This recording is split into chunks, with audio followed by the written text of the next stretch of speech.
Good evening, everyone, and welcome back to Paranoid Stories. Before we start, make sure to like and subscribe to the channel and leave a comment with where you're from and what time you're watching. So YouTube will keep showing you stories like this. Now let's begin. I graduated from the academy 6 months ago, and honestly, most of my shifts are just watching an empty highway and trying not to fall asleep. This happened about 3 weeks into working solo on the graveyard shift. Route 47 is this long stretch of nothing. Farmland that gave up decades ago, patches of dense pine forest, the occasional gas station that closes at 9. I'd pull over maybe 2-3 cars a night if I was lucky. Mostly just drove loops, checked my phone at the turnaround points, counted down the hours. It was around 2:30 when I spotted the sedan. Dark blue, maybe a Honda, weaving slightly between lanes.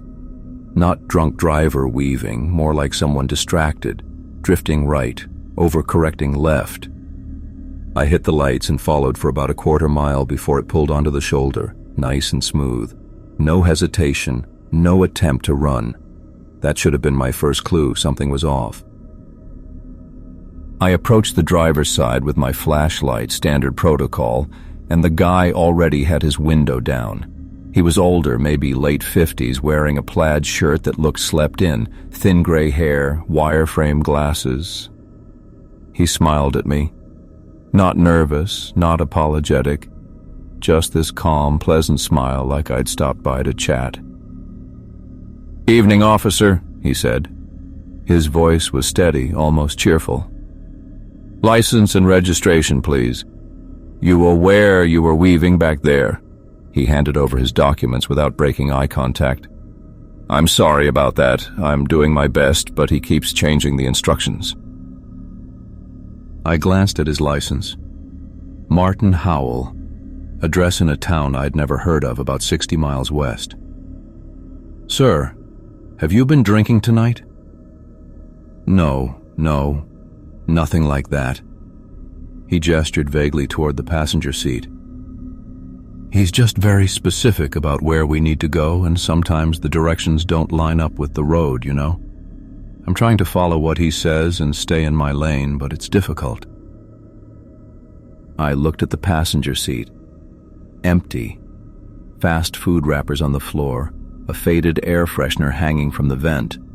Nobody there. "Who are you referring to, Mr. Howell?" "Him."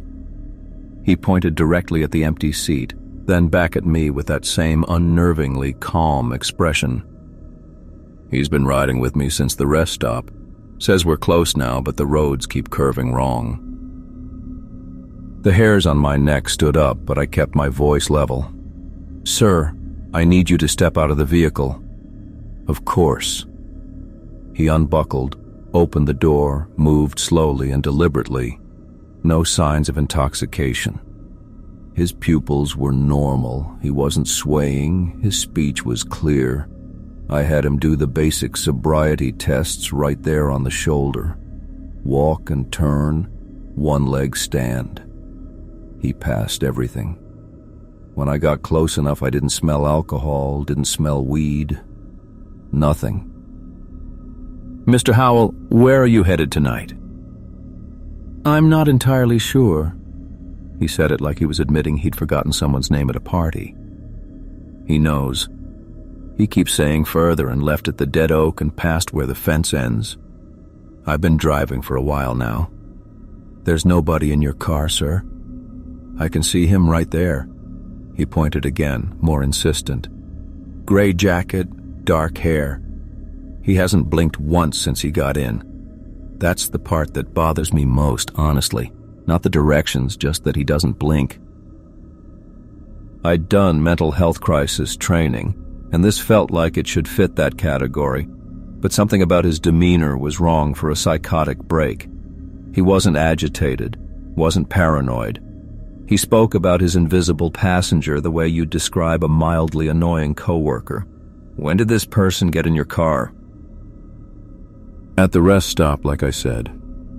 About an hour ago, maybe more. I was checking my map, and when I looked up, he was just sitting there. Asked if I could give him a ride. I said sure, figured it was the decent thing to do. He paused, tilted his head slightly. He's saying we should keep going now. Says if we wait too long, we'll miss the turn. My hand moved to my radio. Mr. Howell, I'm going to have you wait here. I need to make a call. He's getting impatient. Martin's voice stayed calm, but something in his eyes shifted. Not fear exactly. More like resignation. He says you're slowing us down. I called it in, requested backup, and EMS for a psych eval. Dispatch said it'd be at least 20 minutes. I was the only unit on this stretch, and the nearest ambulance was coming from the county hospital. I stayed with Martin by the patrol car, watching him, watching the empty sedan. He kept glancing at the passenger seat through the windshield. At one point he nodded, like responding to something. Then he looked at me almost apologetic. He wants to know if you can see him too. I told him you can't, but he doesn't believe me. Mr. Howell, has anything like this happened before? No, I see things sometimes. Everyone does. Thought I saw my dog last week, but he's been dead 3 years. This is different. This is solid. He's right there, clear as you are. I should have just waited for backup. That's protocol. But I was young, still trying to be thorough, and something about the whole situation felt like it needed more documentation. So I asked if I could check his dashcam footage. He'd mentioned having one when I first approached. Sure, go ahead, it's running. I went to his car, leaned through the driver's window, checked the small camera mounted on his dash. Basic model, SD card slot on the side. I popped it out, walked back to my patrol car, and used my laptop to pull up the last hour of footage. Most of it was exactly what you'd expect. Dark highway, his hands on the wheel, occasional headlights passing in the opposite lane. Then around the 40-minute mark, the footage showed him pulling into a rest stop, parking under a flickering light. He sat there for maybe 3 minutes looking at his phone, and then the passenger door opened. For a single frame, maybe less, there was something in the passenger seat. Not a person. The footage glitched, pixelated, like when a video file corrupts. But in that split second of distortion, there was a shape. Angular. Wrong proportions. The glitch cleared and the seat was empty again, but Martin's head turned toward it. On the audio, faint but clear, I heard him say, "Sure, no problem. Where are you headed?" The rest of the footage showed him driving, occasionally glancing right, sometimes nodding, once reaching over like he was going to adjust something, then stopping halfway. I sat in my patrol car, staring at the paused frame where that impossible blur had appeared. My hands were shaking. I don't know why this detail matters, but I noticed the timestamp was wrong. It showed a date 3 weeks in the future. Backup arrived and EMS took Martin for evaluation. I filed my report, mentioned the erratic driving, the confused mental state, left out the dashcam footage. I kept the SD card. I know I wasn't supposed to. I've watched it maybe a dozen times now, always pausing at that frame, trying to see more detail in the distortion. Last week I drove Route 47 again, daytime this time, just to retrace where Martin had been. I found the rest stop. The light he'd parked under was burned out, shattered actually, like something had hit it from below. And in the parking space where his car had been, someone had scratched something into the asphalt. Not words, just a symbol. 2 intersecting lines with a curve at the top, almost like a bent road sign. I checked with the hospital yesterday. Martin Howell was discharged after 72 hours. No signs of psychosis, no drugs in his system, completely lucid. He told the doctors he didn't remember anything about that night, didn't know why he'd been on Route 47 at all. His car was impounded, and when they released it, the dash cam was missing.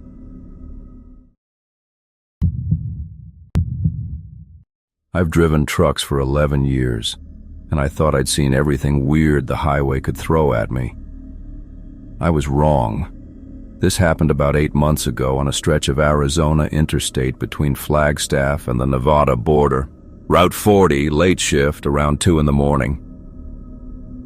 The night was clear, stars everywhere, that kind of desert darkness where your headlights feel like the only thing holding back the void. I'd been driving for 6 hours straight, fighting to make my delivery window in Reno. The highway was empty, completely empty. I hadn't seen another vehicle in over an hour. Then the lights appeared in my side mirror, red and blue, spinning slow, a highway patrol cruiser closing in fast. I checked my speedometer. I was fine, maybe 2 over the limit at most. I signaled and pulled onto the shoulder, that familiar resignation settling in. Probably a busted taillight or something stupid. It happens. The cruiser pulled in behind me, lights still spinning, but the siren never came on. Just that silent, pulsing glow painting the desert scrub in alternating colors. I rolled down my window, engine idling, and waited. Nobody got out. I sat there for maybe 2 minutes watching my side mirror. The patrol car just sat there, headlights on, bar lights spinning. I couldn't see anyone moving inside. The windows were tinted, but even accounting for that, I should have been able to see something. A silhouette, movement, a flashlight beam. Nothing. Then the driver's door opened and the patrolman stepped out. Here's where it gets hard to explain properly. The guy was tall, regulation uniform, wide-brimmed hat, the whole deal. But something about the way he moved felt off. Too smooth, maybe, like his joints didn't quite work the way they should. He closed the door behind him with this very deliberate motion, then just stood there beside his car, facing my truck. He didn't approach, didn't call out, didn't use a loudspeaker. He just stood there. I stuck my head out the window. "Evening, officer, something wrong?" No response. He started walking, but not toward my door. He began circling the truck, slowly. His flashlight was off. He just walked around the perimeter of my rig, one hand resting on his belt, the other hanging loose at his side. I twisted in my seat, trying to keep him in view as he disappeared behind the trailer. My CB radio crackled with static, which was weird because I'd had it turned off. I reached over and clicked it all the way off again, and the static stopped. The patrolman emerged on the passenger side. I could see him through my passenger mirror now, still circling, still silent. His face was tilted down, hidden under the brim of his hat. He moved past the cab and around the front of the truck, and for a moment he was directly in my headlights. That's when I noticed he wasn't blinking. His eyes were open, staring straight ahead, but he wasn't blinking at all. He completed the circle and stopped at my driver's side window. Finally. I figured now we'd get to whatever this was about. "License and registration?" I said, trying to help him along. He didn't ask for anything. He just pointed. One gloved finger extended toward his patrol car. Not at the car exactly, but at the back window. The rear passenger window. I looked at him confused. He pointed again more insistently. "You want me to look at your car?" He nodded once, a single mechanical dip of his head. I don't know why I did what he wanted. I should have asked questions, should have demanded to know what the hell this stop was even about. But something in his stillness, in that unblinking stare, made arguing feel dangerous. So I looked. The back window of the patrol car was completely fogged over. Thick condensation coated the inside of the glass, so dense I couldn't see through it at all, which made no sense. The desert air was dry as hell, maybe 50 degrees out. There was no reason for that much moisture to be inside a vehicle. I stared at it for maybe 10 seconds, trying to figure out what I was supposed to be seeing. Then something moved behind the glass. Not a reflection, not a trick of the spinning lights. Something inside the car pressed against the fogged window, distorting the condensation. A shape, then another shape, lower down like hands or, God, I don't know, something struggling. The condensation rippled where the shapes pushed, and I could see trails being drawn through the fog from the inside, frantic trails like someone was trying to write something or claw their way out. I looked back at the patrolman. "Is there someone in your—" He held up one hand, palm out. "Stop!" Then he pointed at the window again. My mouth went dry. I looked back at the patrol car, and this time I saw it clearly. A handprint, a full palm pressed against the glass from inside, fingers spread wide, too small to be an adult's hand. The print held for maybe 3 seconds, then slowly slid down the window, leaving a clear streak through the condensation. I felt something cold lock up in my chest. "Who's in there?" I said. My voice came out hoarse. The patrolman didn't answer. He just lowered his hand, turned, and walked back to his cruiser with that same wrong, too smooth gait. He got in, closed the door, and sat there. The bar lights kept spinning. I sat frozen in my cab, hands locked on the steering wheel, waiting for him to do something. Write me a ticket, ask me questions, anything that would make this make sense.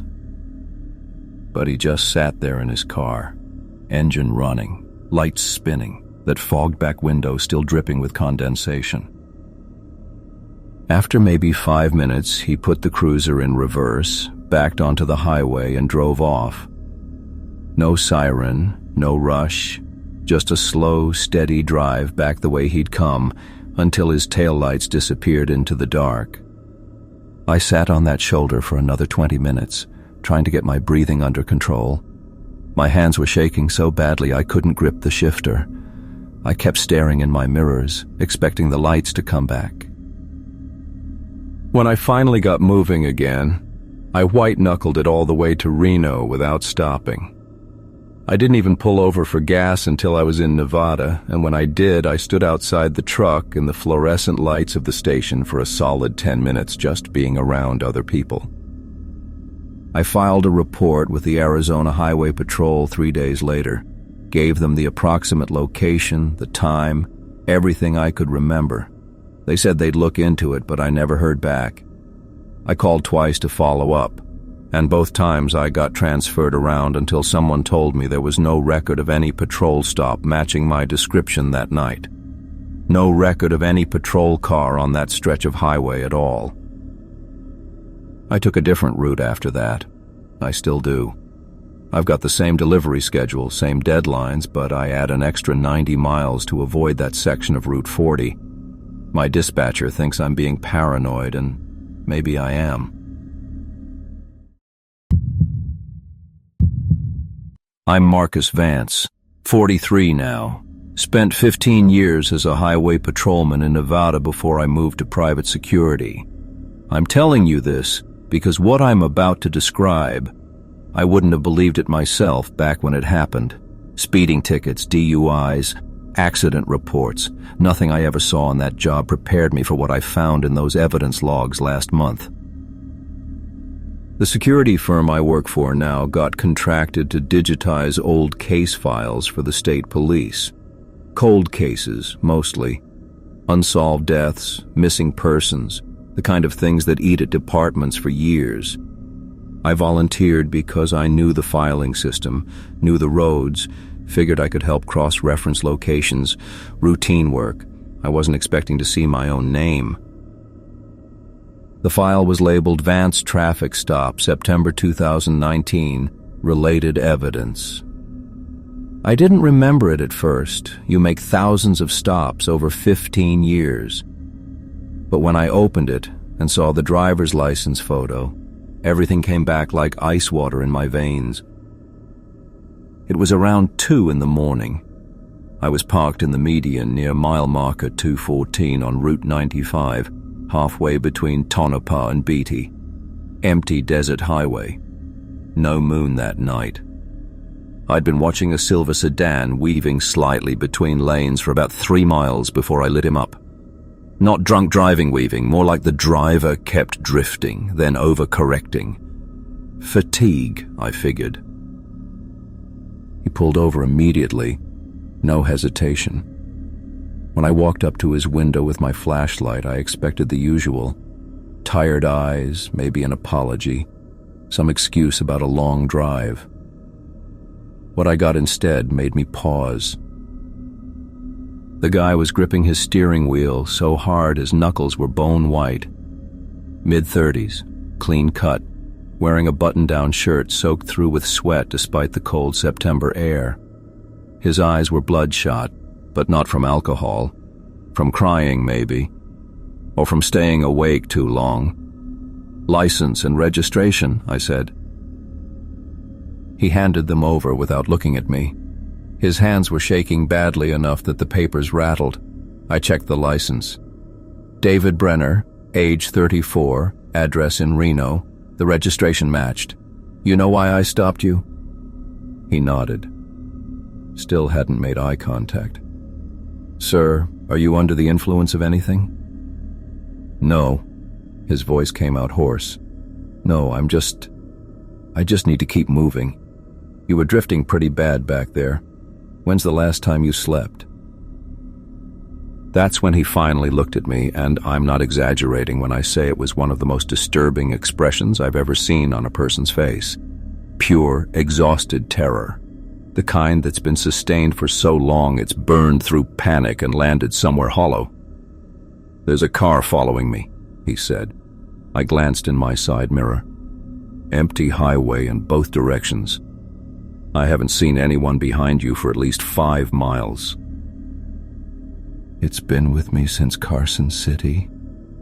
His voice was shaking now, matching his hands. 212 miles. It matches every lane change, every speed adjustment. When I slow down, it slows down. When I speed up. "Sir, there's no one behind you.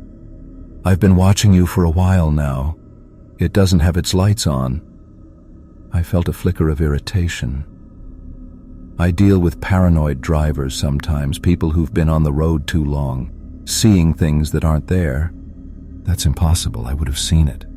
I would have... "Officer, please." He was barely holding it together. "I'm not crazy. I'm not drunk. There is a vehicle behind me, and it has been there for over 3 hours, and I cannot see who's driving it. I walked back to my patrol car and drove maybe a 1/4 mile down the highway, scanning the darkness with my spotlight. Nothing. No parked cars on the shoulder. No vehicles with their lights off creeping along. I checked my dashcam footage from when I'd been following him. Just the sedan's taillights against black asphalt. When I came back, I tried to be gentle. "Mr. Brenner, I think you need to pull into the next town and get some rest.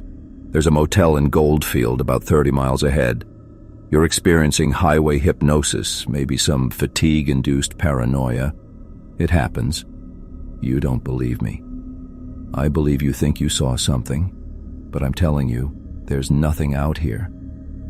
He closed his eyes, took a breath that sounded like it hurt. Okay, yeah, you're probably right. I just need to sleep."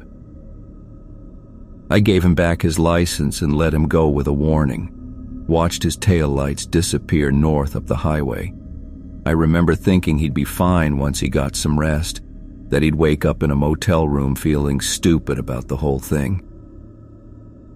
The case file said they found him a week later. His car was parked on the shoulder of Route 95, about 60 miles past where I'd stopped him. The driver's door was open, keys still in the ignition. His body was found 200 yards into the desert, cause of death listed as exposure and dehydration. No signs of violence, no explanation for why he'd left his vehicle and walked into the desert in the middle of the night. That alone would have been disturbing enough, but it's the attached incident reports that have kept me awake for the last month. 3 different drivers called 911 that same night.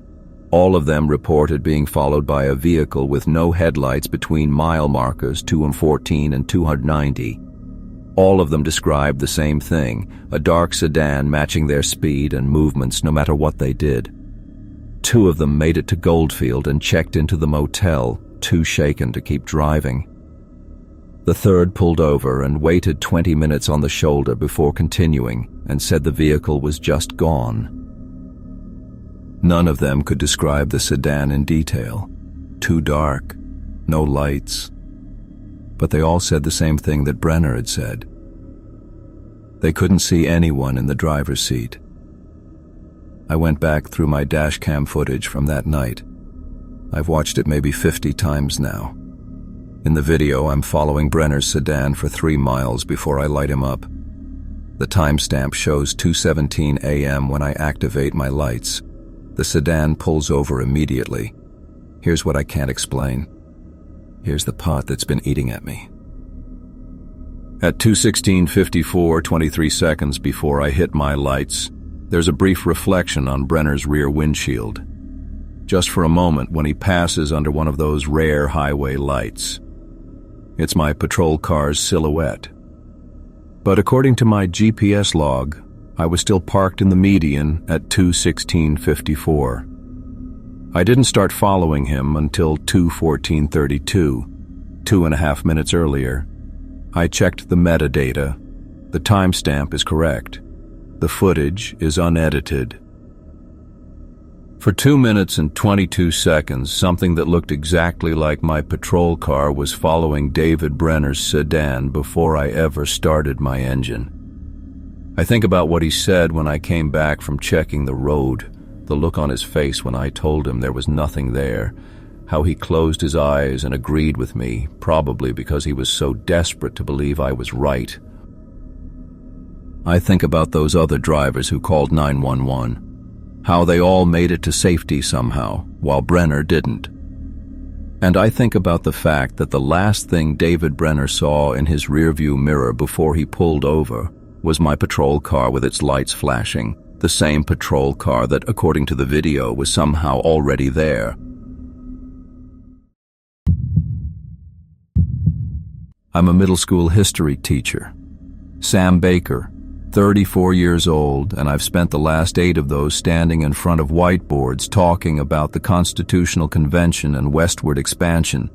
Not exactly the type who goes looking for weird experiences. This was supposed to be a simple vacation. 2 weeks in a rented RV, driving down the Pacific Coast Highway, clearing my head after a rough school year. No agenda. Just me and the road. It happened on day 4, early morning. I'd camped overnight at a rest stop near Big Sur, one of those scenic pullouts that tourists use for photos. I left around 6, just as the sun was coming up over the hills to my right, turning everything gold and pink. The ocean was still dark on my left. Beautiful morning. Empty road. I had the windows down and NPR on low.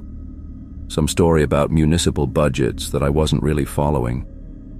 The patrol car came out of nowhere. I saw it in my rear view first, a California Highway Patrol cruiser moving fast in the opposite lane, not running lights or sirens, just driving. Normal enough.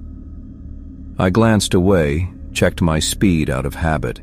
53 and a 55, fine. Then came the sound. Then, not a screech. That's what you'd expect, right? Tires screaming, rubber burning. But there was nothing like that. Just a sudden, deep compression of air, like someone had slammed a massive book shut right next to my ear. I looked in the mirror again, and the patrol car was stopped. Completely stopped. Perpendicular across both lanes, blocking the road maybe 100 yards behind me. I hit my brakes, not hard, just coasting down, and pulled onto the shoulder. My hands were already shaking a little.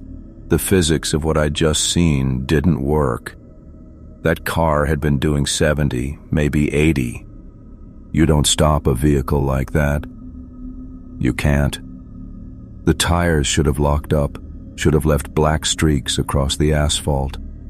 There should have been smoke, the smell of burning rubber. Something. The road behind me was clean. I put the RV in park and sat there for a moment, trying to rationalize it. Maybe I'd misread the speed. Maybe the car had been slowing down already and I just hadn't noticed. Except I had noticed. I'd watched it approach in the mirror, watched the distance close too fast. The driver's door opened. A highway patrol officer got out.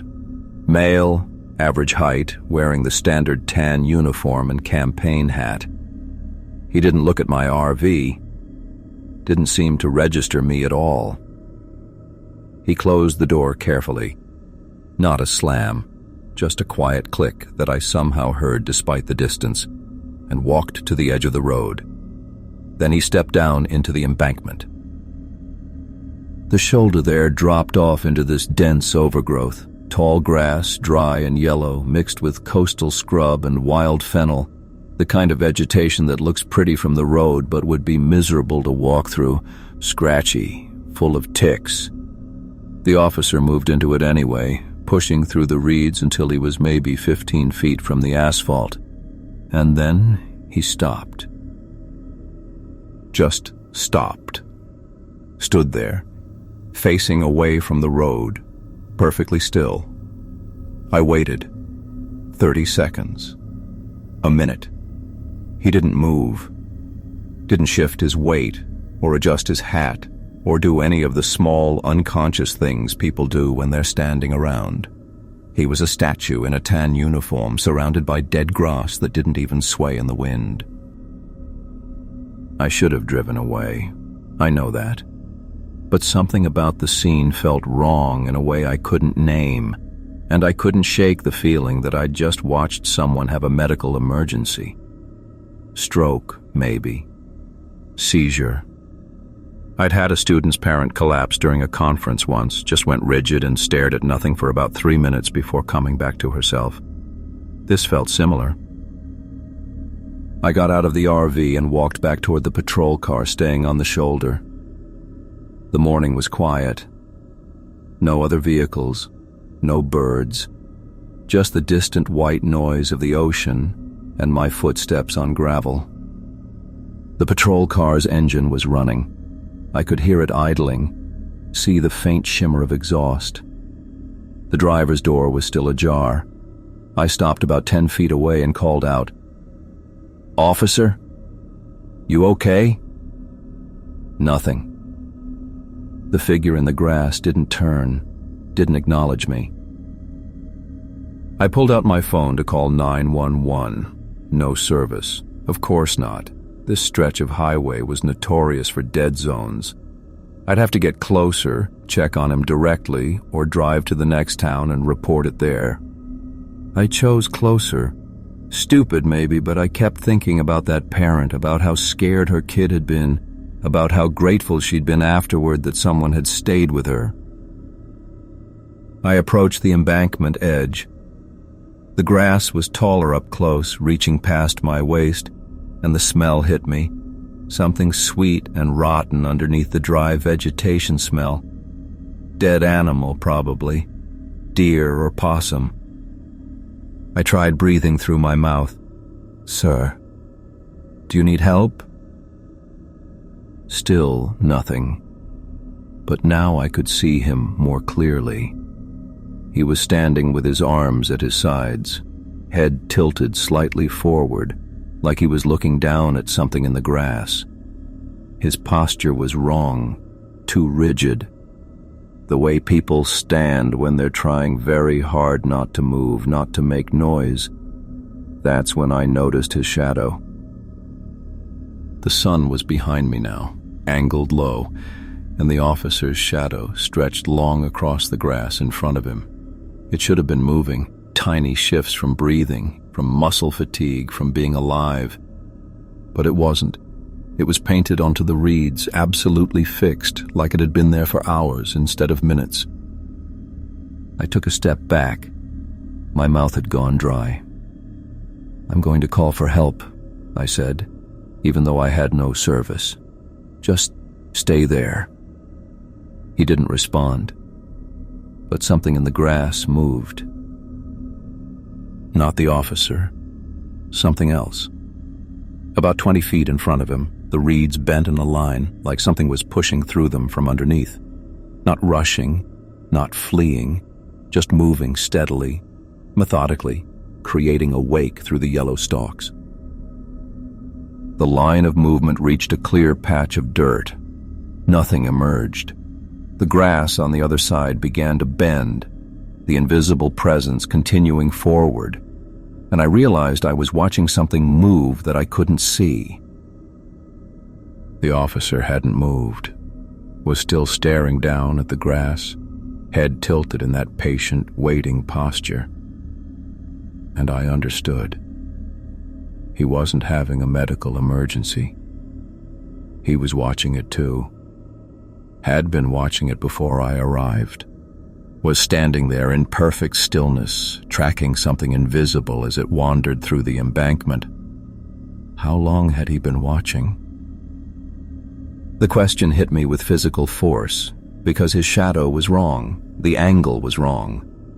The sun had been rising when I first saw him, coming up over the eastern hills, but his shadow was stretching west, long and dark, like it was late afternoon, like he'd been standing there since yesterday, since the previous evening, watching the sun arc across the sky, while whatever was in the grass moved in its slow, impossible patterns. I backed away. Didn't turn around, just backed up step by step until I reached the RV. My hands were shaking so badly I could barely grip the door handle. I got inside, locked the doors, stupid, what good would that do, and started the engine. The patrol car was still blocking both lanes. I had to drive on the shoulder to get around it, RV tilting on the uneven ground. As I passed, I looked one more time at the officer in the grass. He still hadn't moved, but now his head was turned, just slightly, following something I couldn't see as it traced another line through the reeds. I drove for 2 hours before I stopped shaking enough to pull over. There was service by then. I called 911, told them about an abandoned patrol car on Highway 1, gave them the approximate mile marker. The dispatcher took my information and said they'd send someone to check. I waited 3 days to look up whether they found anything. Part of me didn't want to know. There was nothing in the news, no reports of a missing officer, no abandoned vehicle incidents. I called the CHP non-emergency line and gave them the details again. The woman on the phone was polite but confused. No patrol cars had been reported missing or abandoned in that area. No officers unaccounted for. I drove back home yesterday, returned the RV early. The coast highway is beautiful this time of year, but I took I-5 instead. Longer route, boring. Inland the whole way. And here's the part I can't stop thinking about. When I packed up the RV, I found sand in the carpet by the driver's seat. Fine, pale sand. The kind you'd find in coastal grass and dry embankments. I'd never left the pavement, never stepped down into any overgrowth. But there it was. And when I knelt down to vacuum it up, I noticed something else mixed in with the grains. Small and dark, twisted in a pattern I couldn't quite make out. I got close, squinting, trying to see what it was. It was a shadow. Just a shadow pressed flat into the carpet fibers with no object to cast it.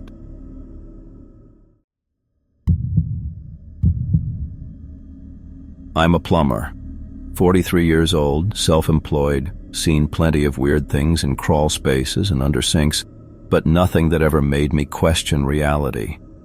Not until that Tuesday in March when the highway flooded and I had to take Route 47.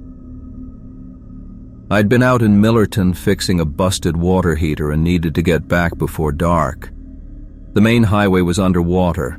They had barriers up and everything, so I followed the detour signs onto this narrow back road I'd maybe driven twice in my life. 2 lanes, no shoulder, just dense woods pressing in on both sides. The kind of road that doesn't see much traffic. I'd been driving maybe 20 minutes when I came up behind the patrol car. At first, I didn't think much of it. Cop doing his rounds, whatever. But after a minute or two, I realized something was off. He was going maybe 5 miles per hour. Not cruising slow, I mean crawling. Like someone learning to drive for the first time, rolling forward inch by inch. I kept a decent distance, figured maybe he was looking for something. A deer carcass, a broken guardrail, I don't know. But we kept going like that. 5 miles per hour on an empty road for what must have been 3 miles. My hands started cramping from holding the wheel so steady. The whole thing felt wrong in a way I couldn't put into words. There was no oncoming traffic. The road was completely empty. I couldn't see any reason not to pass him, so I signaled and started to ease into the other lane. The siren came on immediately. Not the brief sound to get your attention, the full lights and noise treatment. He didn't speed up, just kept crawling forward at that same agonizing pace with the siren wailing. I pulled back into my lane, heart suddenly going, and he kept the siren on for another 10 seconds before shutting it off. Then he just continued creeping forward like nothing had happened. I stayed behind him, didn't try to pass again. My mouth had gone completely dry. We went another half mile like that before his turn signal came on and he pulled over onto a little dirt turnoff. His lights started flashing, the red and blues, and I realized he was pulling me over. For what, I had no idea, but I wasn't about to argue with a cop on a deserted road. I pulled in behind him and put the van in park. He took his time getting out. I could see him in my side mirror, moving with this weird, deliberate slowness like he was underwater. When he finally appeared at my window, I had it already rolled down. The smell hit me first. Sulfur, sharp and chemical, mixed with something else. Brine, like standing water that's been sitting too long. It was so strong my eyes watered. The officer stood there, and I tried not to react. Tried to keep my face neutral. He was wearing a standard uniform, everything regulation, pressed shirt, badge, the works. But his skin had this grayish cast to it, like meat that started to turn. And his eyes... God, even now describing this makes my hands shake. His eyes were completely white, not clouded over like cataracts, not rolled back in his head. They were covered in this thick, fibrous film that looked almost fungal, like mold growing over a piece of fruit. It had texture to it, little ridges and valleys, and it moved slightly when he blinked. But he could see. He looked right at me, tracked my movements perfectly when I reached for my wallet. "License and registration," he said. His voice sounded normal. That almost made it worse. I handed them over with shaking hands. He took them without comment and just stood there, studying my license with those white eyes. I could see the film pulsing slightly, contracting and expanding. Up close, the sulfur smell was overwhelming. My stomach turned. "You were attempting to pass," he said. Yes, sir. I'm sorry. I didn't realize. You're not permitted to pass on this road." I'd driven hundreds of roads in this state. Never heard of one where you couldn't pass when it was safe to do so. But I wasn't about to argue. "I understand. It won't happen again." He pulled out a citation pad from his belt, started writing without looking down at it, those white eyes still fixed on my face. His handwriting was perfectly legible. I could see it forming on the page even though he wasn't watching his hand move. "You're being cited for driving outside the designated allowance," he said. "I'm sorry. I don't know what that means. You attempted to exceed your permitted zone of operation. The words didn't make sense, but I nodded anyway. My throat felt tight. I wanted him to just finish writing and leave. He handed me the citation. I took it, trying not to let my fingers touch his. The paper was damp. Not wet, just damp, like it had been stored somewhere humid. The smell of brine got stronger when I held it. You need to maintain position, he said. You understand? Yes, sir. He stood there for another moment, those eyes studying me, the film over them rippling. Then he turned and walked back to his patrol car with that same underwater slowness. Got in, shut the door, and just sat there with his light still flashing. I waited. 30 seconds. A minute. He didn't move. Finally, I put the van in drive and pulled back onto the road, checking my mirrors every 2 seconds. He stayed parked there, lights rotating in the growing dusk. I drove faster than I should have, desperate to put distance between us, and kept checking the mirror until the trees blocked the lights from view. I looked at the citation when I got to a gas station 10 miles down. The offense was listed exactly as he'd said. Driving outside designated allowance. The fine was $320. The court date was listed as March 47th. There is no March 47th. The officer's badge number was printed at the bottom, 000. I tried to look up the statute number online. It doesn't exist. Called the county sheriff's office to ask about it, and they said they had no record of any citation issued to me that day. No patrol units assigned to Route 47. When I described the officer, there was this long pause on the line, and the dispatcher asked me to hold. She came back and said someone would call me back, but nobody ever did. I drive pizza, I pay my rent, I scroll my phone like everyone else. But I need to tell someone what happened last Thursday night, because I haven't slept right since. It was around 11:45 p.m. I'd just dropped off an order at this address way out past Millerton, one of those houses you only find because GPS drags you there.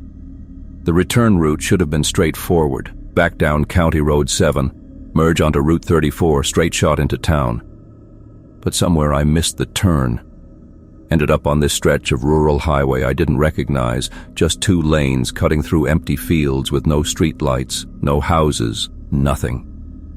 My phone had 1 bar and the GPS was spinning uselessly. I wasn't worried yet, just annoyed. I figured I'd see a sign soon, get my bearings. The road was completely empty. No other cars for miles. Then I saw the lights in my rearview mirror.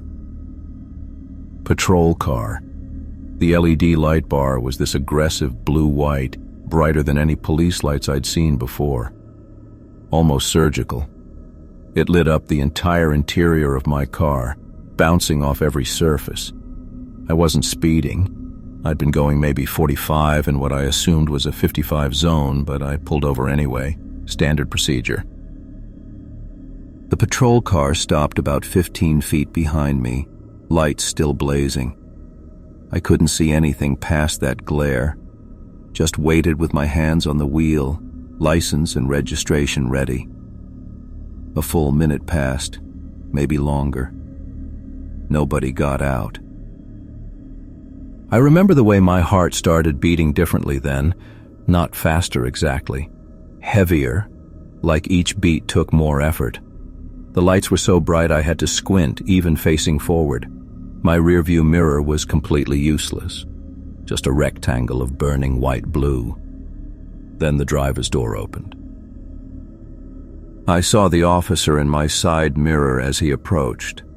Standard uniform, dark jacket, the wide-brimmed hat. Everything looked normal.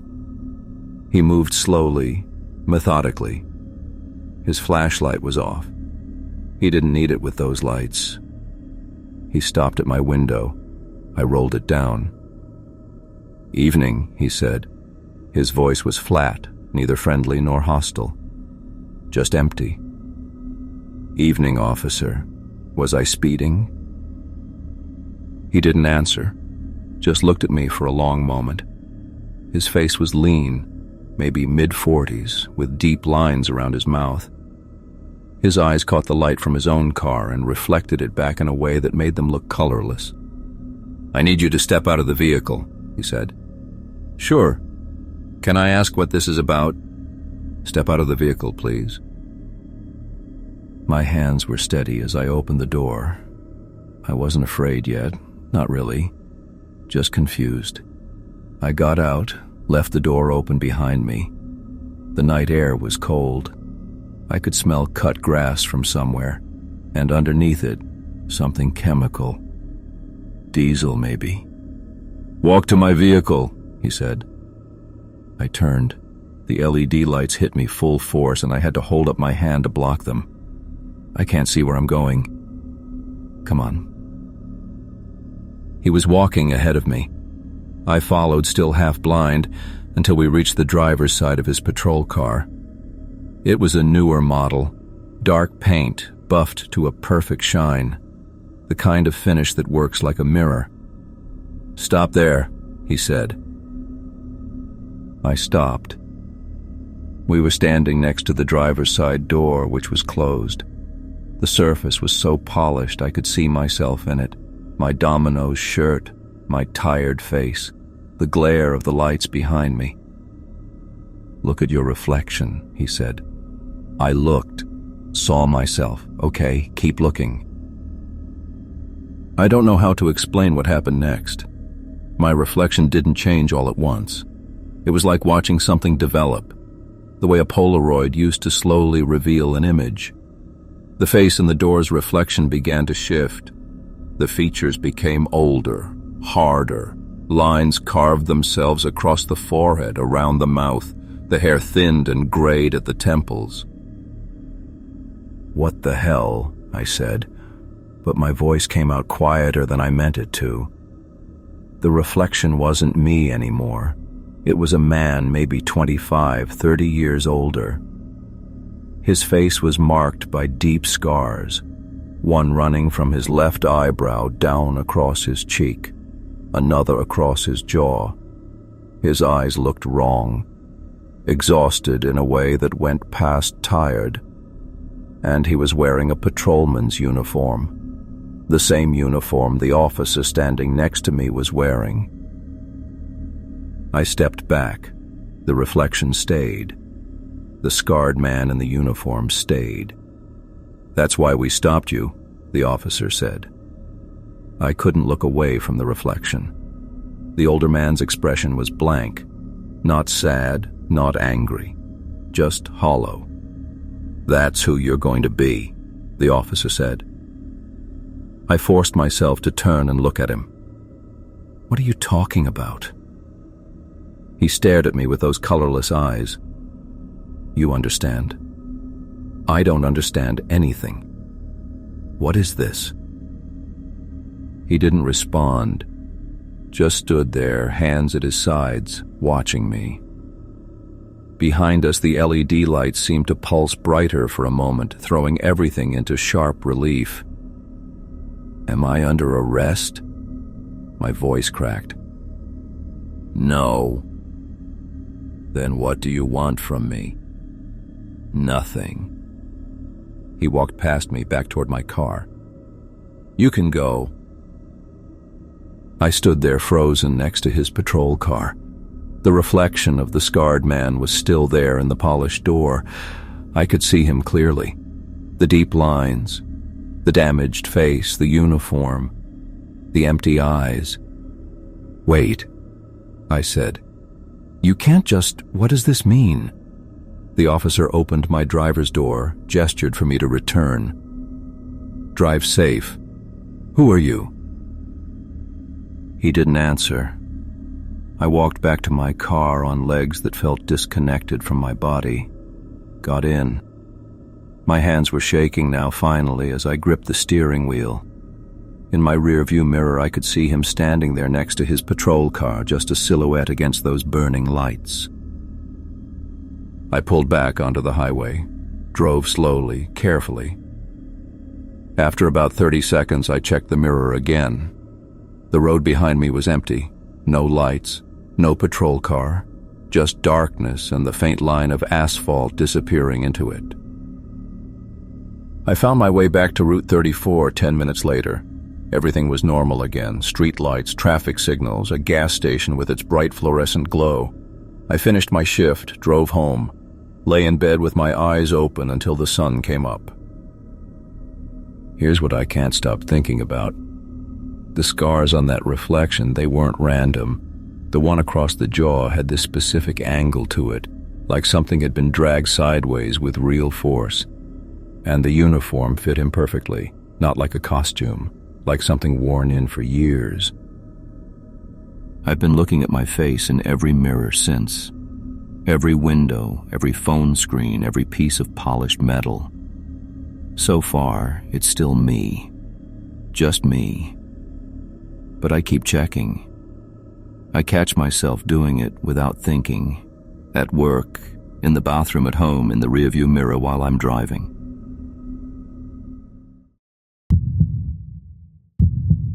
I'm going to tell you something I saw last summer. I work in IT. I troubleshoot problems for a living. I deal in logic. It was late June when I graduated, and I was driving back to my parents' place in Vermont from school in Pennsylvania. Long haul, but I'd done it plenty of times. Around hour 6, just past the New York border, my gas light came on. I wasn't worried. There was a station maybe 10 miles up. One of those ancient places with the old-style pumps and a building that looked like it hadn't been updated since the 70s. I pulled in around 9 p.m., still light out, that weird summer twilight where everything looks washed out and too bright. No other cars. The attendant was visible through the window, just sitting there reading something. I remember thinking it was nice, actually quiet, no one around. I could stretch my legs. I got out, swiped my card, started pumping. The smell of gasoline was strong, sharper than usual, and there was this low hum from the refrigeration units around the side of the building. Nothing felt off. Not then. Then I heard the tires on gravel. A patrol car rolled in from the road, smooth and silent except for the crunch of stones under the wheels. It didn't park at the pumps across from me, which would have made sense. It pulled up right next to my car. Close. Maybe 3 feet between us. The engine cut off. I glanced over, force of habit, acknowledging someone nearby. The officer was already getting out. White guy, maybe mid-40s, clean uniform, normal build. He didn't look at me, didn't nod, didn't say hey. Nothing. He walked to the front of the patrol car and just stood there for a second, staring at the hood. I went back to watching the pump numbers climb. Tried to anyway, but I could see him in my peripheral vision, and something about the way he was standing there made my skin prickle. Too still, like he was listening for something. Then he popped the hood. It swung up with that heavy metallic sound, and he leaned in. I couldn't see what he was doing at first. His body blocked most of the view, but his shoulders moved like he was gripping something, pulling at it. There was resistance. I heard a wet, sliding sound, not mechanical, organic. He straightened up, and that's when I saw what was in his hands. It looked like hair. Human hair. A thick, matted bundle of it, dark and soaked through with something. It hung between his hands in this awful tangle, dripping. Not oil. The liquid was too thin, too clear. It caught the light wrong. And the hair itself, God, even now this makes my stomach turn. It was long. Different lengths all knotted together, some strands almost reaching his knees. I stopped breathing. Just completely froze with my hand still on the pump. He walked past me, maybe 4 feet away, and I could smell it. Wet, coppery, with something underneath that was worse. Something sweet and rotten. He didn't look at me. His face was blank, like he was taking out the trash. Just a routine task. He lifted the lid on the waste bin next to the building and dropped the whole mass inside. It hit the bottom with a sound like wet laundry. Heavy. Solid. Then he closed the bin, walked back to the patrol car, and shut the hood. The whole thing took maybe 30 seconds. He got back in the driver's seat, started the engine, and pulled out onto the road. Didn't pump gas, didn't go inside, didn't acknowledge that I existed. The pump clicked off. I remember that sound so clearly, that little mechanical snap, because it broke whatever paralysis I was in. My hands were shaking so badly I could barely get the nozzle back on the hook. I didn't screw my gas cap back on properly. I just got in my car and locked the doors. I sat there for maybe 2 minutes, trying to convince myself I'd seen something else.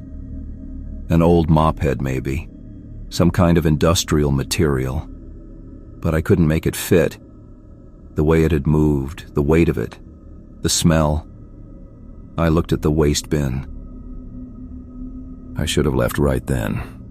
I know that. But something in my brain just wouldn't let it go.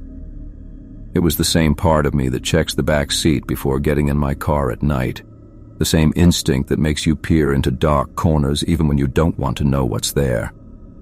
I got out, walked over to the bin. My pulse was hammering so hard I could feel it in my throat. The lid was one of those swinging metal types. I pushed it open with 2 fingers, held my breath, and looked inside.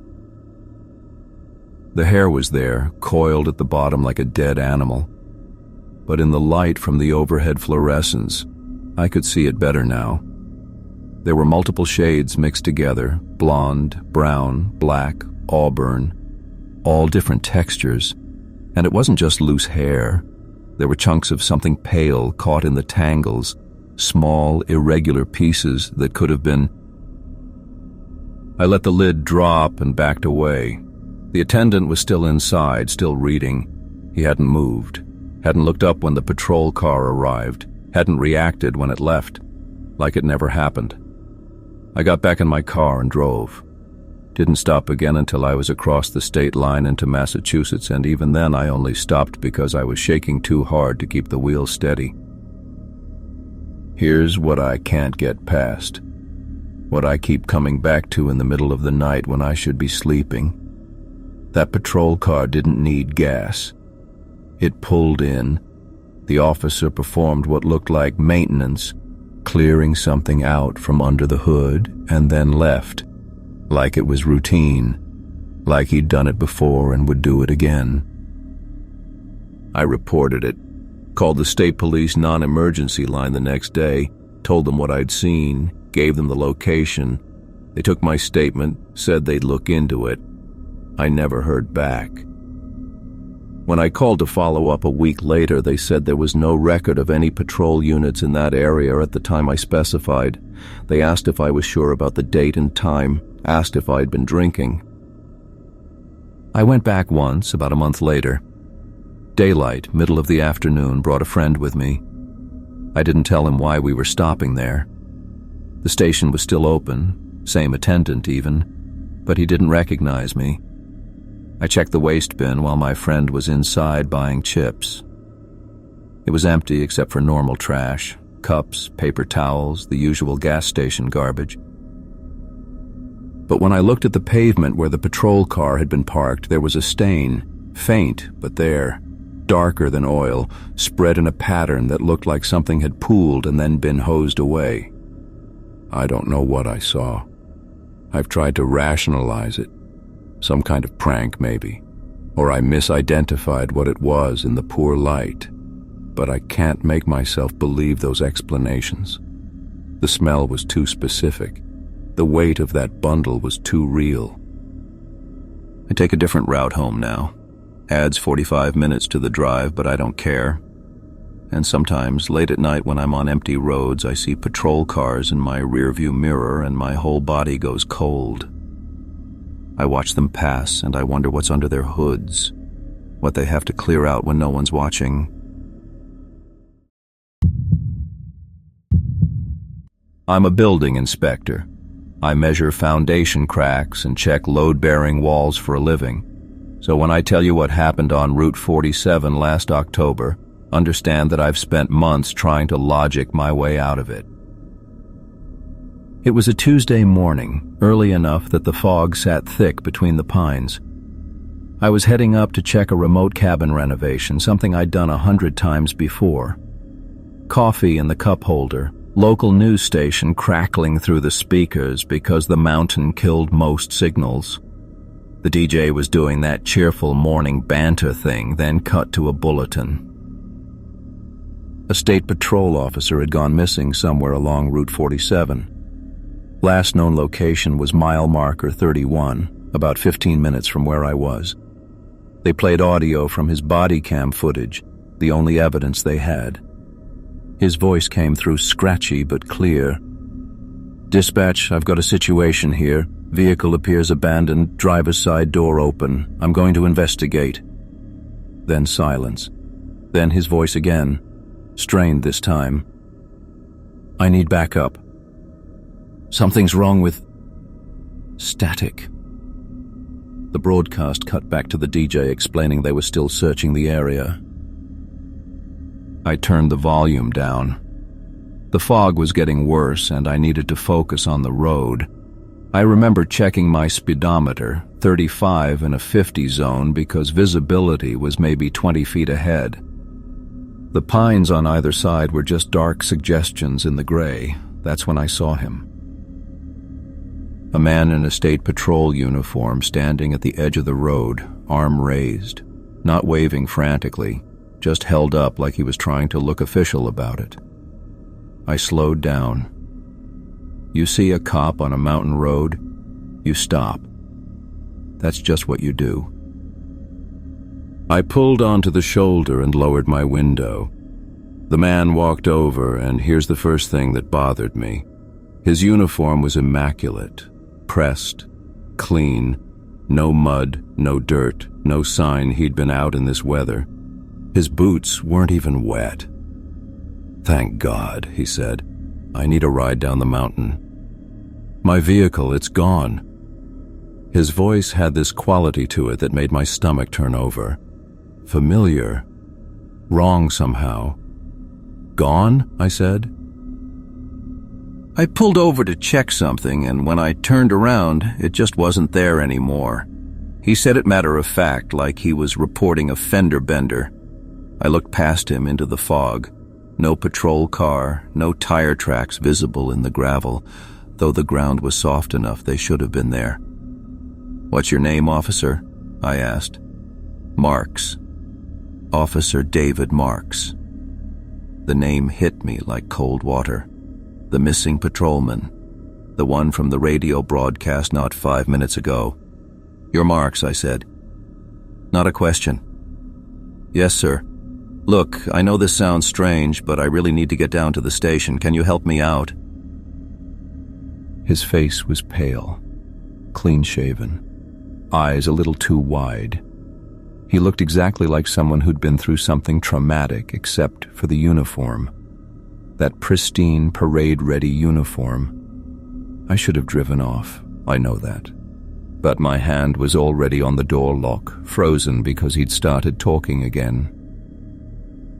"Dispatch, I've got a situation here. Vehicle appears abandoned, driver's side door open. I'm going to investigate." Word for word, the exact phrasing from the radio broadcast. Same inflection, same slight pause before investigate. But his lips weren't moving in sync. The words came a half-second after, like a bad dub in a foreign film. I felt my chest tighten. "What did you just say?" "I need backup. Something's wrong with..." He stopped, blinked, looked confused for just a second. Then his expression smoothed out again. "Sorry, I'm not making sense. I need to get down the mountain. Can you give me a ride?" My keys were still in the ignition. Engine running. I could have hit the gas, should have, but I was stuck on the timing. He'd said those words maybe 30 seconds after I heard them on the radio. Not before, after. How long have you been out here? My voice came out quieter than I meant it to. I don't know. An hour? Maybe 2? He glanced back into the fog. Time feels strange up here. I looked at my dashboard clock. 7:43 in the morning. The news bulletin said Marks went missing last night. If he'd been out here for hours in this weather, hypothermia would have set in. He should have been shaking, disoriented, desperate for warmth. Instead, he stood there like he was waiting for a bus. Where exactly did your car disappear? I asked. He pointed behind him into the fog. Back there. Maybe 50 yards. I can show you if you want. No, I didn't want. Every rational part of my brain was screaming that nothing about this made sense. The radio broadcast had played recorded body cam audio from last night. This man was speaking those exact words now, in real time, with a delay. Please, he said, I just want to go home. The way he said it, flat, almost mechanical, made my hands go cold on the steering wheel. I'd heard people in shock before, seen them after accidents or injuries. They sound distant, sure, but not like this. Not like someone reading lines they'd memorized but didn't quite understand. I reached for my phone. No signal, which wasn't surprising this far up. But I needed to do something, anything, to break the moment. I'm going to call this in, I said. There's no signal up here, he said. Same flat tone. I know. I'm going to drive down until I get one. Can I come with you? I looked at him directly then. Really looked. His eyes didn't blink enough. His chest rose and fell, but the rhythm was too steady, like someone had set a metronome. I don't think that's a good idea, I said. Something shifted in his expression. Not anger, not hurt, just blank. I understand, he said. Then he turned and walked back into the fog. I sat there for maybe 10 seconds, watching where he'd disappeared. Then I rolled up my window and pulled back onto the road, driving faster than I should have in that visibility. I didn't care. I needed to get away from there. At mile marker 28, my radio crackled back to life. The same news station. The DJ was doing an update on the missing officer. We've just received word that Officer David Marks's patrol vehicle has been found abandoned at mile marker 31 on Route 47. The body cam footage recovered from the scene has been made available to the public as part of the search effort. Authorities are asking anyone who sees Officer Marks to contact. I turned it off. I never did that cabin inspection. Called in sick. Drove straight home and spent the rest of the day trying to convince myself I'd seen someone else, a hiker, a ranger, someone playing a sick joke. But I've listened to that body cam audio online probably 100 times now, looking for something I missed. The footage is time-stamped from 11:37 the previous night. And at 7:43 the next morning, I heard those same words come out of a man's mouth with a half-second delay, like he was catching up to a script only he could see. They never found Officer Marks. They never found his body either. I drive a different route to site visits now. Longer, more traffic, but the cell signal never drops. Sometimes, late at night, I think about that pristine uniform, those 2 steady breaths, the way he looked at me when I said no. And I think about what the broadcast said, that the body cam was the last evidence, not the last evidence of where he'd been, the last evidence of him. I'm an accountant. That probably tells you everything you need to know about how much I believe in the paranormal. I deal in numbers, spreadsheets, tax codes. Everything has an explanation, a logical reason. I'm telling you this because what happened 3 weeks ago doesn't fit into any column I know how to balance. I was driving back from a client meeting in Nevada, one of those long stretches where the highway cuts through nothing but scrubland and distant mountains. It was late September, and the sunset was doing that thing where the whole sky turns copper and purple. I'm not usually the type to stop for photos, but this one felt different. There was a turn-off about 2 miles past the state line, just a gravel shoulder with a rusted guardrail and a view that stretched forever. I pulled over, grabbed my camera from the passenger seat. I'd bought it 6 months earlier, one of those decisions you make when you're turning 35 and realize you don't have any hobbies. Took maybe 5 photos of the landscape, trying to capture that specific shade of orange light hitting the rock formations. Standard stuff. That's when I noticed the patrol car. It was parked about a quarter mile down the shoulder, facing the same direction I was. Just sitting there, engine probably running. I figured the officer was doing the same thing I was, watching the sunset, taking a break from whatever tedious route they were patrolling. I've always been careful around cops, even though I've never had so much as a speeding ticket. It's just instinct, you know?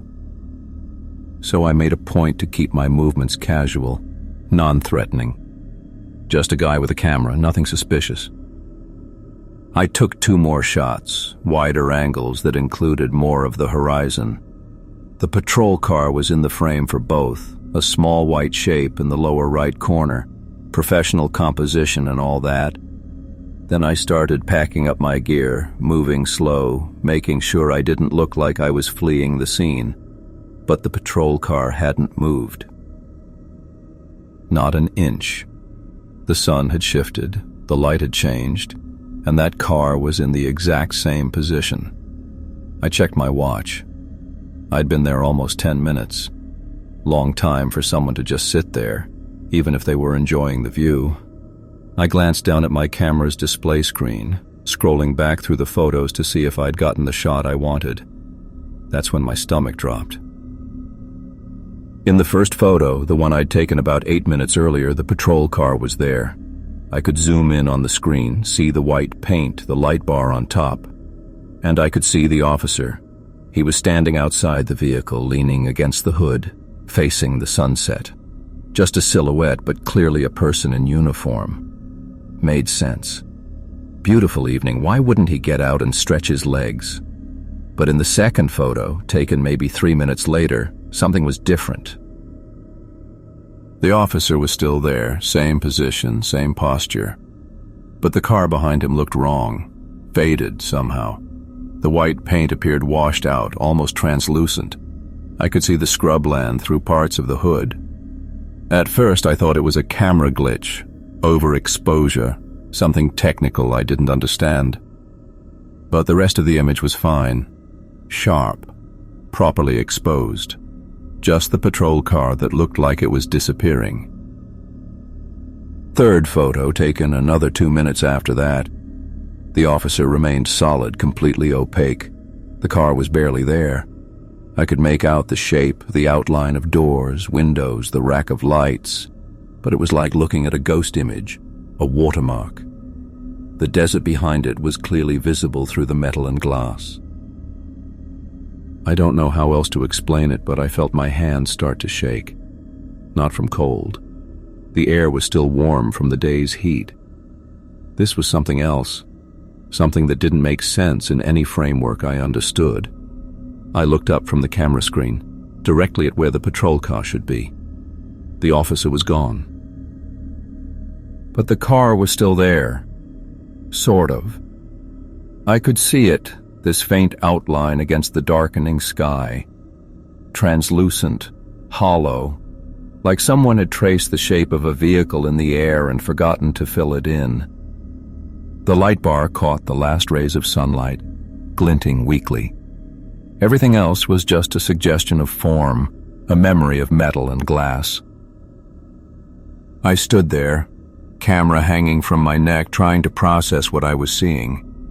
My brain kept offering explanations: heat distortion, optical illusion, some kind of mirage. But mirages don't show up in digital photographs. They don't leave behind translucent shells of vehicles. The smart thing would have been to get in my car and leave. Just drive away, forget the whole thing. But I did something stupid instead. I raised the camera and took one more photo. Through the viewfinder, I could see the empty outline of the patrol car more clearly. The way the fading light passed through it, the way it sat on the ground without actually touching it.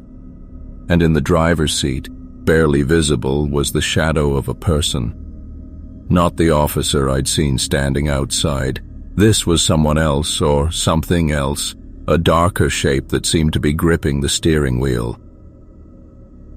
I didn't take the photo. My finger was on the button, but I couldn't make myself press it, because the shadow in the driver's seat had turned its head. Not quickly, not dramatically. Just a slow rotation in my direction, as if it had only just noticed I was there. My hands weren't shaking anymore. They'd gone completely numb.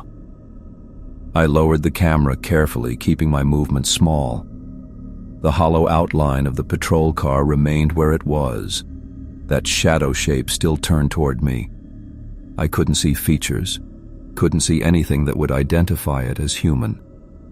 Just the sense of attention, of being watched by something that shouldn't exist.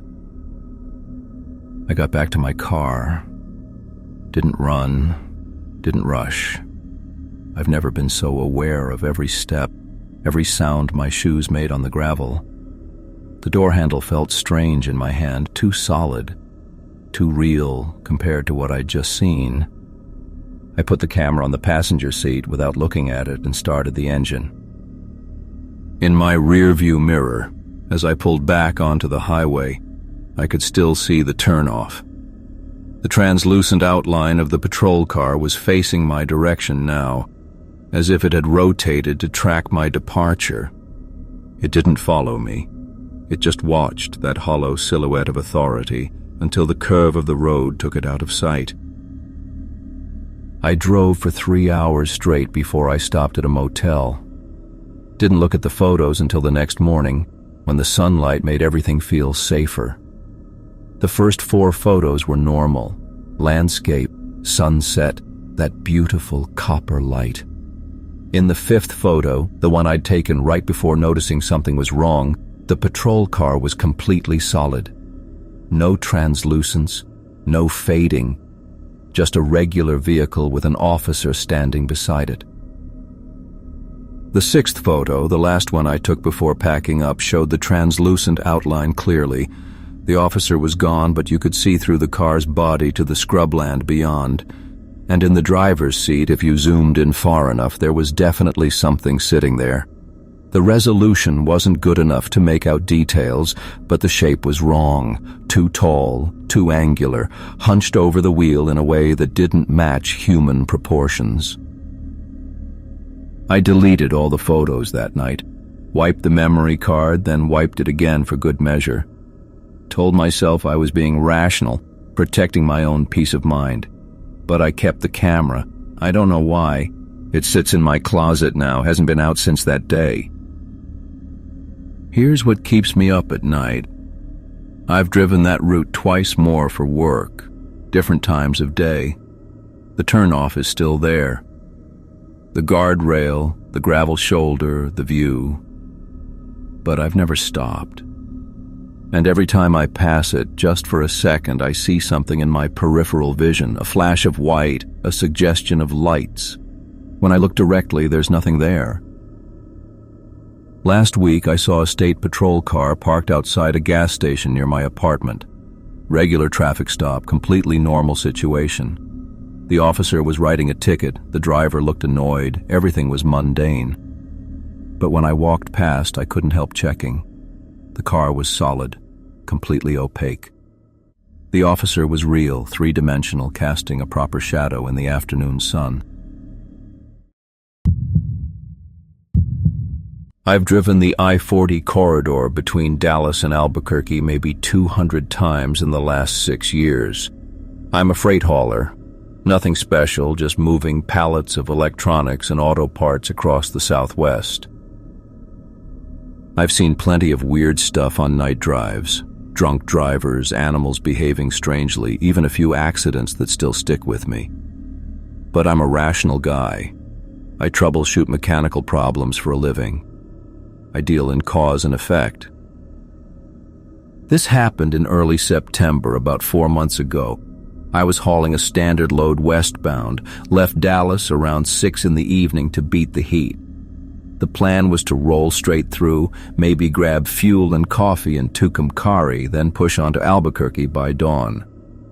The I-40 stretch through New Mexico is brutal, flat, empty, hypnotic. You can go 30 miles without seeing another vehicle. The kind of road where your mind starts playing tricks if you're not careful. Around 1 in the morning, I was maybe 40 miles past the Texas border when I felt the truck pull slightly to the left. Not dramatic, just a tug that told me one of my load straps might have loosened. I've been doing this long enough to know you don't gamble with an unsecured load, so I pulled onto the shoulder, killed the engine, and grabbed my flashlight. The night was still. No wind. No sound except the faint tick of my engine cooling and the occasional semi blowing past on the highway. I walked back to check the straps, and that's when I noticed the patrol car. It was sitting in the median, maybe 100 yards ahead of my position, facing the wrong direction, eastbound, toward me, even though the median access points are few and far between out there. No lights, no flashes, just sitting there, dark and motionless. Highway patrol cars aren't uncommon on this stretch, but they're usually positioned to radar oncoming traffic or pulled behind someone they've stopped. This one was just sitting there in the dirt median, perpendicular to the flow of traffic. I adjusted the strap that had loosened, took me maybe 5 minutes, and climbed back into the cab. I checked my mirrors before pulling out, and the patrol car was still there. Same position, no movement. I figured maybe the officer was taking a break, catching a quick nap between shifts. It's not unheard of.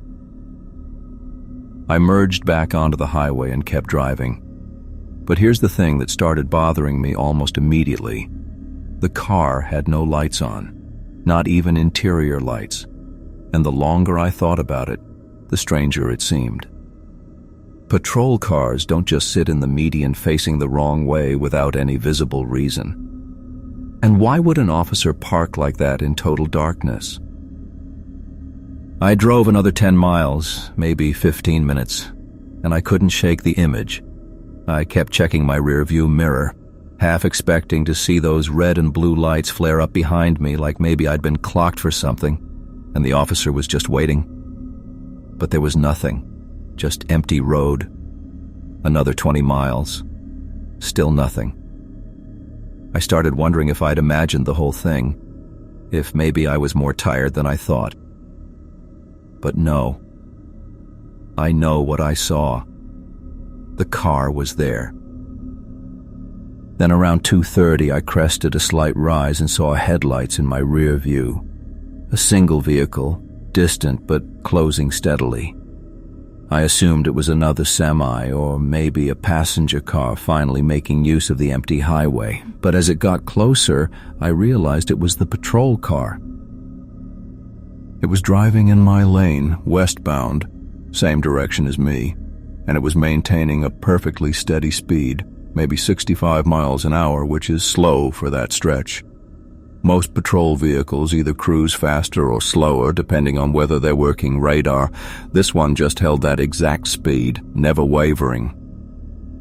I eased off the accelerator to let it pass. That's standard procedure. You don't make a cop sit behind you. But it didn't pass. It just stayed there, maybe a quarter mile back, holding that same distance. I sped up slightly. So did it. I slowed down. It slowed down, always maintaining that exact gap between us. Look, I don't know how else to explain it, but that's when my chest started tightening. It wasn't the car itself, it was the way it moved. Too smooth, too consistent, like it was locked onto me. I grabbed my CB radio and switched to the highway channel, trying to reach another driver. Static. I tried the emergency channel. More static. I don't know if it was interference or just the remoteness of that stretch, but I couldn't raise anyone. The patrol car stayed behind me for another 30 miles. I watched it in my mirrors the entire time, and here's what I noticed. The headlights never moved. They didn't bounce or sway the way headlights do on uneven pavement. They just stayed fixed, like they were on a rail. I needed to see inside that car. I needed to confirm there was actually someone driving it, so I slowed way down, dropped to 45 miles an hour, and moved into the right lane, hoping it would pass me on the left. It didn't pass. It moved into the right lane behind me and held that same distance. My hands were shaking by then. I could feel sweat pooling at the base of my spine. I knew what you're probably thinking. Why didn't I just pull over and let it go past? Here's why.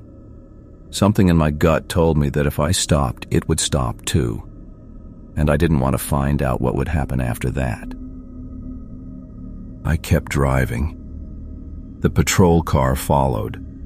And then, as we approached a long, gradual curve, the angle of my mirrors shifted just enough that I could finally see through the windshield of the car behind me.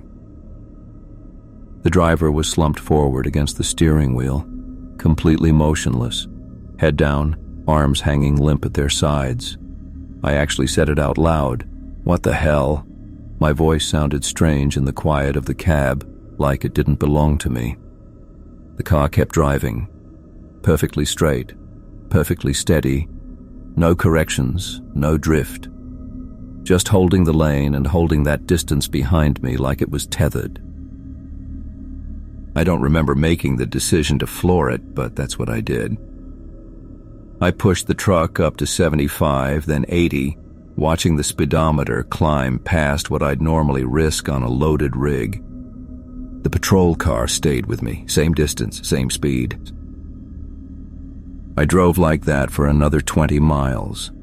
My heart was hammering so hard I thought I might pass out, and then just as suddenly as it had appeared, the patrol car started to fall back. Slowly at first, then faster. Within a minute, it had dropped far enough behind that I could barely make out its headlights. I didn't slow down.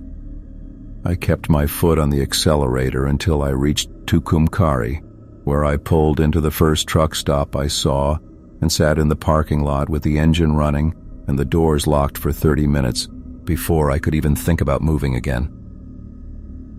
I called the New Mexico State Police the next morning, told them what I'd seen, a patrol car driving erratically with a possibly incapacitated officer. They said they'd look into it, but they sounded skeptical. No accidents reported, no missing officers, no patrol units unaccounted for. I still drive that route. I have to. It's my job.